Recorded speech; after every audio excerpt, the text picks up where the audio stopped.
Introduction. The establishment of the United Nations was accompanied by a clear message of keeping peaceful relationships between countries. However, as evidenced by many historical events, the organization has failed to offer solutions for preventing conflicts among countries. Sadly, in some cases, the United Nations has played a major role in contributing to conflicts. One such case is related to the organization's efforts to resolve the Israeli-Palestinian conflict, which remains an issue to this day. Article 1 of the United Nations Charter states that the main purpose of the organization is to maintain international peace and security in conformity with the principles of justice and international law. Despite this, almost immediately after the Union's establishment, it contributed to the exacerbation of the Palestine conflict. Origin of the United Nations intervention. After the Second World War had ended, the emergence of the Israel state was accompanied by several mass protests against it. Refugees from Palestine wanted to go back to their motherland after the 1947–1948 war between the Arab and Jewish communities.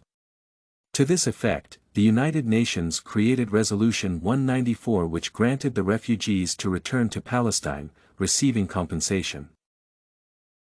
These events were later followed by Resolution 181, which recommended separating the region into the Jerusalem city, the Jewish state of Israel, and, subsequently, the Arab state of Palestine. The establishment of the Israel state was the beginning of a lengthy struggle between Palestine and Israel, a struggle that has not been resolved to this day. United Nations efforts to mediate the conflict. In its essence, the act of conflict mediation relates to the utilization of political efforts targeted at maintaining the United Nations principles and providing assistance in managing, preventing, and resolving conflict. About the Israeli-Palestine conflict, the United Nations mediation efforts included the following. Proposals to divide the state of Palestine into the Arab and Jewish states. Resolution 54, order to reserve the usage of violence, stating that any violation of peace will trigger subsequent actions from the United Nations. Despite the passing of this resolution, no actions were taken against the breach of the peace.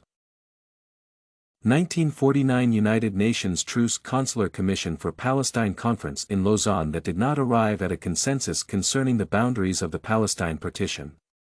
Despite the unsuccessful negotiations, in May 11, 1949 Israel became a member of the United Nations.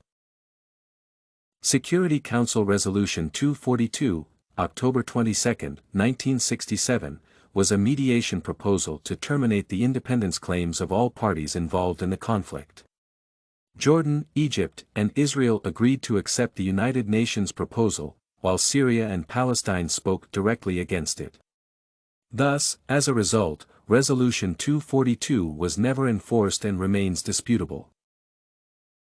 These efforts show that even though many of the mitigation efforts were unsuccessful, the United Nations should continue to work on its responsibilities by putting forward demands for Israel to carry out its obligations in recognizing the right of Palestine to self-determination. Current events. There has been a controversial question that revolves around the United Nations to this day: why the organization has failed to pass at least one resolution concerning the Israeli-Palestine conflict in more than 7 years. As stated by New Zealand Foreign Minister Murray McCully, the United Nations Council is under threat of becoming a silent witness to the demise of the two-state solution.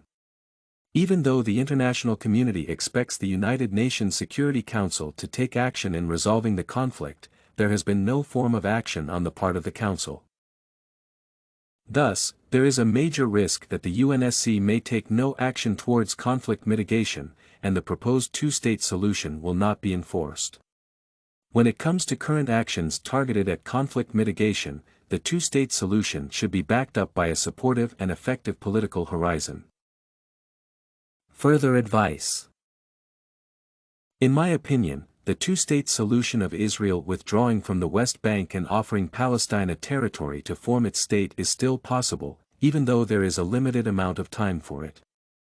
The steps taken for the solution's implementation are clear. The only thing that is missing is the effort from the entire international community and the UNSC particularly.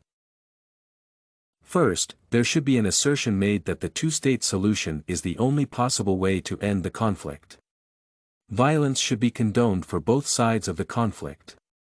Second, the United Nations Security Council should put the process of negotiation back on the agenda, especially when it comes to boundaries establishment. Lastly, the United Nations should not overlook the importance of other parties' participation in conflict mitigation. France, the Quartet of the Middle East, and the Arab League can become significant players in pushing the issue of Israeli-Palestine conflict resolution at international conferences. Furthermore, these parties can create some incentives targeted at providing the regions of Israel and Palestine with security and economic guarantees. This and many other essays are available at studycorgi.com.